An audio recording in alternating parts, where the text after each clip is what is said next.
Brandon Farmer, valedictorian, class of 2012.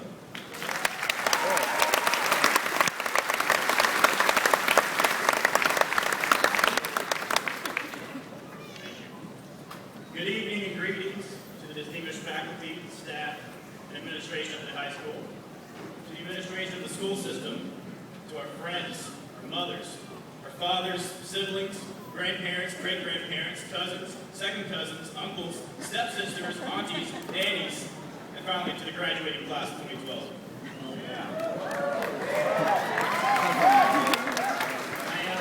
I'm so honored to be bestowed with this privilege to speak before you today as valedictorian, and I hope what I say might stick with you as we turn to this page of a new chapter of our lives. I like to think I put just as much hard work and effort into this valedictorian speech as many of you put into your Hamlet papers this year and other reports, so the night before it was due, I began. I wanted to say something that would completely change your worlds, and inspire you to be innovators, stellar citizens, and entrepreneurs of America's tomorrow. Now, for safety precautions, I'd like to go ahead and point out at the back of the cabin to your left and your right are emergency exits, and if my speech does crash, your seat doubles as a life-saving flotation device. First, I began to reflect upon the past of the class of 2012. The majority of us entered the kindergarten classrooms of Bourbon Central, Cane Ridge, North Middletown, and Millersburg ready and willing to learn. We were fearless. In fact, I was so unafraid of kindergarten, I pleaded with my mommy not to leave me and stay, just to see how unafraid I was. Nevertheless, we began to learn the fundamentals of life. The 1 + 1 = 2.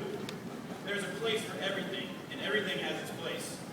And that it's not socially acceptable to pee yourself while sitting in those mini kindergarten chairs. We moved on through elementary school, reading every book possible to rack up those AR points, making every effort not to get a card pulled on the scary bulletin board of misbehavior. Sobbing every single time Child Abuse Awareness Month came, we had to watch the Conquer Daniel video. And playing basketball in academic team matches against the other elementary schools. We then stepped into middle school, where we faced numerous challenges that would shape who we are today. We were expected to exercise our long-term memory and remember 3 whole numbers and somehow open the locker. We actually had to move every time the bell sounded into a teacher's classroom, some of which we really enjoyed, some of which not so much. Hormones began to flare, and the guys began to notice the girls, vice versa. Couples began to go out, though I never really figured out where they were going out to. Students started to get involved in football, cheerleading, future problem solving, academic team, marching band, chorus, baseball, basketball, and a program very dear to my heart, the BCMS Peer Leaders.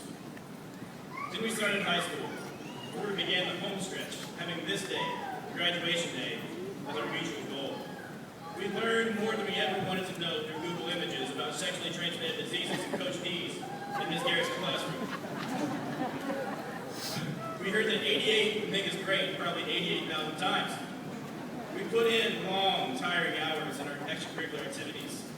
We brought home 2 state championships in marching band and 3 national championships under our director, Eric Hale, one of the most influential and motivating people in my life.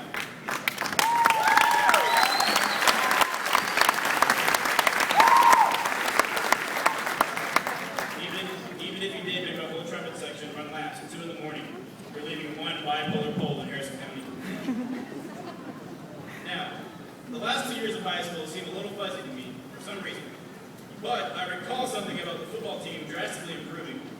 Senior games being the most fun senior games has ever been in Bourbon County, and a strange, sleep-deprived student attempting to fish for cars as they drove into school Monday morning. By the way, shout out to Team No Sleep, to Howell, Danny, Brooks, Amy, Julie, Bree, Tyler, Cheyenne, Gray Batch, Peanut, Brittany, Tori, Katie, Emily, Victoria, Kristen, Whitney, Dante, Maggie, and Eddie, who actually stuck with the senior prank, helped spit shine the steps at 3 a.m., and made it through an entire graduation practice with pure caffeine coursing through our veins. Yeah. I now come to the part of my speech where we discuss the future of the class of 2012. Also the part in which studies have shown that 93.2% of you will get a tune me out. I would like to delve into a commentary about friendship and independence through self-reliance. But those two topics have proven to produce the lamest commencement speeches in the history of commencement speeches. 2012, as we have reached this day and are about to move these weird cat toys across our weird geometrically shaped paths, I want to tell you that your future has promise if you let it. You have completed, or somehow convinced the staff that you have completed, a full high school curriculum and have proven yourselves diligent students ready to take on the future. The past 12 years that I've led up to this point have been challenging and exciting, but I'm here to tell you the past 12 years will not be the best years of your lives. In fact, if CAS testing, portfolios, and ILPs are the best years of your lives, you have done something terribly wrong. You're about to be bestowed with the power to make your own autonomous decisions as adults. And this is not a simple task. The real world is a tough place. As the rap artist Slim Shady put it, life is no Nintendo game. Some of you pursue higher education at your post-secondary institutions of choice. Some of you will enter the workforce. Some of you will honor our country and serve in the military. Whatever happens to you next, it's a huge change for us all. Even the parents here today, your grocery bill will go down significantly. Your washing machine will be tested in max capacity about once a month. And you will not be able to walk into our rooms and drag us to school or work, but rather hope and pray that we're doing it for ourselves. This power that we graduates will have will propel us into a path of success if we handle it correctly. As Uncle Ben in the first Spider-Man movie perfectly put it, with great power comes great responsibility. Yeah, that's a pretty bad Uncle Ben impression. We have the potential to be doctors, lawyers, business leaders, and Walmart executives if you allow that potential to take place on the road. In my opinion, if you apply a strong work ethic and compassion to your future work, it will take you great places. I took physics this past semester down in nerd school, where I learned that the physical quantity of work equals the product of the force multiplied by distance. I'm here to tell you that if you apply effort and compassion as the moving force of what you do in your life, you will go to distances undreamed of. I pray that each of you continue your pursuit of happiness, curious minds, and fervent hands of service. I love every single one of you. God bless you, graduating class of 2012, and God bless the United States of America.